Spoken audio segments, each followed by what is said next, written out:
Bismillahirrahmanirrahim. Welcome to my channel. Today our topic of discussion is inductive effect. ये हमारे पास general chemistry का एक topic है। Inductive effect के नाम से इसे जाना जाता है।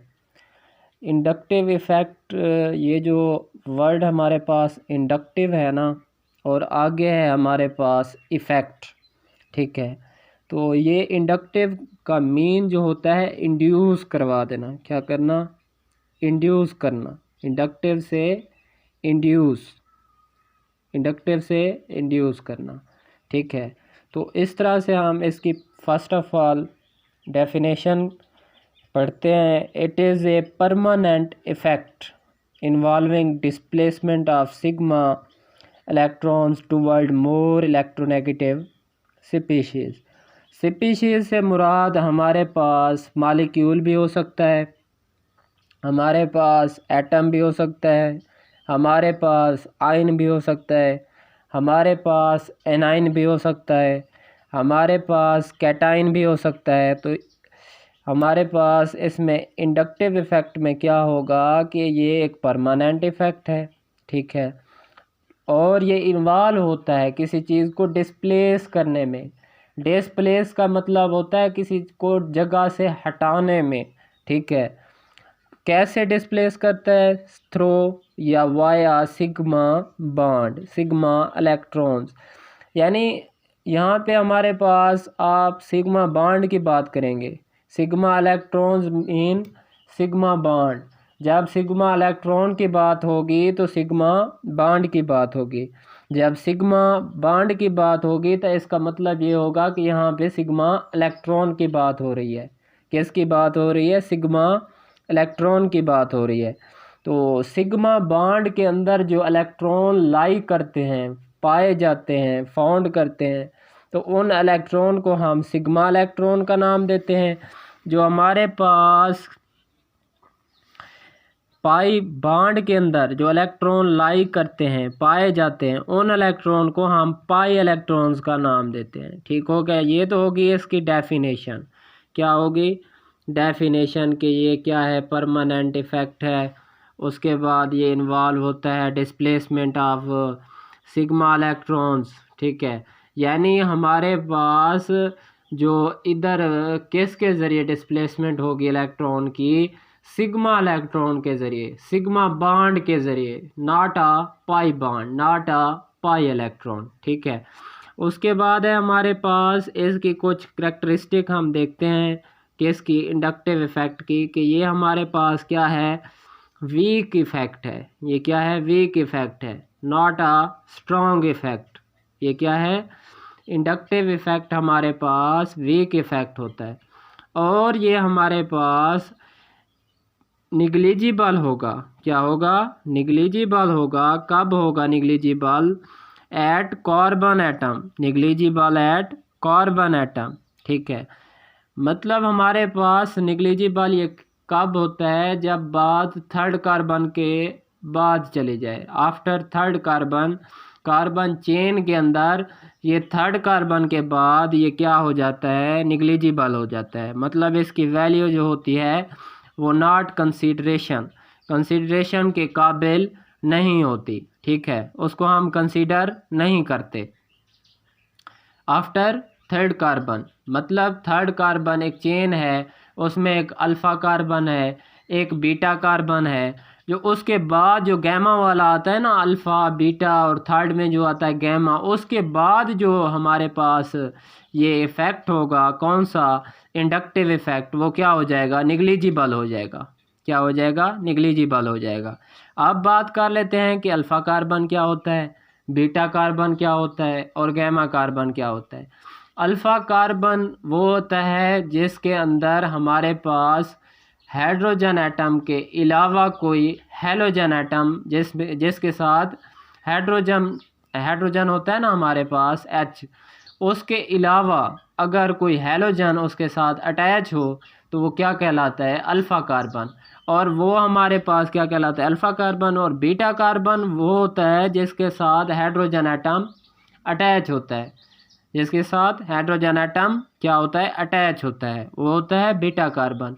जिसके साथ हाइड्रोजन एटम के अलावा कोई चीज़, कोई हैलोजन अटैच हो तो हमारे पास वो क्या होता है, अल्फ़ा कार्बन। और इनके बाद वाला जो होता है वो होता है हमारे पास गैमा। इस तरह से उसने बात की है कि गैमा के बाद हमारे पास, गैमा कार्बन के बाद, ठीक है, ये चेन के अंदर ये क्या हो जाएगा, इंडक्टिव इफेक्ट हमारे पास निगलिजिबल हो जाएगा। उसके बाद इसका पॉइंट है कि ये डिस्टेंस डिपेंडेंट है। ये क्या है, डिस्टेंस डिपेंडेंट है, मतलब ये डिस्टेंस के ऊपर डिपेंड करता है। जब जो हैलोजन ग्रुप है ना हमारे पास, हैलोजन एक्स, साल्ट फार्मर जिसे हम कहते हैं, हैलो का मतलब होता है साल्ट और जेन का मतलब होता है जनरेट करना, ठीक है ना, साल्ट को जनरेट करना। तो ये हमारे पास जो साल्ट फार्मर होता है, एक्स के करीब जो ग्रुप होगा हमारे पास, एक्स के हैलोजन एटम के करीब जो ग्रुप पाया जाएगा, लाई करेगा, उसका इंडक्टिव इफेक्ट की वैल्यू, उसके इंडक्टिव इफेक्ट की वैल्यू ज़्यादा होगी। फिर उसके बाद वाला जो कार्बन एटम होगा उसकी इंडक्टिव इफेक्ट की वैल्यू हैलोजन वाले, जो हैलोजन के साथ अटैच होगा, उससे कम होगी। फिर जो थर्ड कार्बन होगा उसकी मज़ीद कम होगी, इसके बाद वाले की उससे भी ज़्यादा कम होगी। यानी जैसे जैसे हम हैलोजन एटम से दूर जाते जाएंगे वैसे वैसे हमारे पास क्या होता जाएगा, इंडक्टिव इफेक्ट डिक्रीज़ होता जाएगा। और जैसे जैसे हम toward halogen atom goes toward halogen atom, जब जैसे जैसे हम हैलोजन एटम के करीब जाते जाएंगे, नियर जाते जाएंगे, तो क्या होगा, हमारे पास इंडक्टिव इफेक्ट इंक्रीज होगा। तो इस वजह से इसे कहते हैं डिस्टेंस डिपेंडेंट इफेक्ट। उसके बाद आता है हमारे पास इसकी और प्रॉपर्टी है कि it is operated through a sigma bond not through a pi bond. ये हमारे पास चलता है, ऑपरेट होता है किसके ज़रिए, सिग्मा बॉन्ड के ज़रिए, और पाई बॉन्ड के थ्रू ये ऑपरेट नहीं होता, ठीक है। अब है इसकी दो टाइप्स, क्या है इसकी दो टाइप्स के अंदर हमारे पास एक आती है नेगेटिव इंडक्टिव इफेक्ट, जिसे हम माइनस आई इफेक्ट से, माइनस आई किसको रिप्रेजेंट करता है, नेगेटिव इंडक्टिव इफेक्ट को, और पॉजिटिव आई हमारे पास किसको रिप्रेजेंट करता है, डिनोट करता है पॉजिटिव इंडक्टिव इफेक्ट को।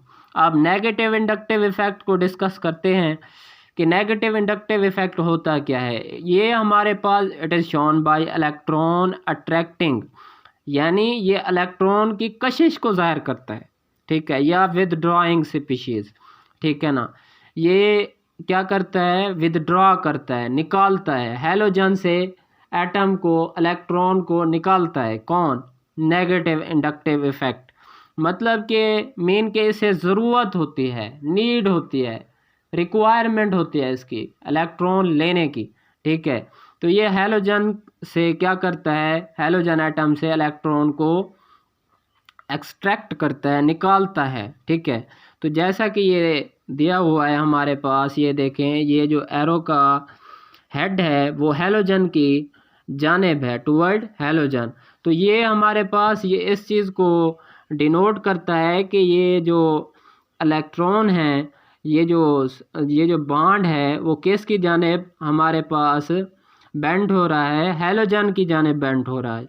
यानी जो सिग्मा बॉन्ड है ये एक लाइन है ना, वन लाइन है, तो इसका मतलब ये सिग्मा बॉन्ड है, सिग्मा इलेक्ट्रॉन किसकी जानिब बेंड हो रहे हैं, हैलोजन की जानिब।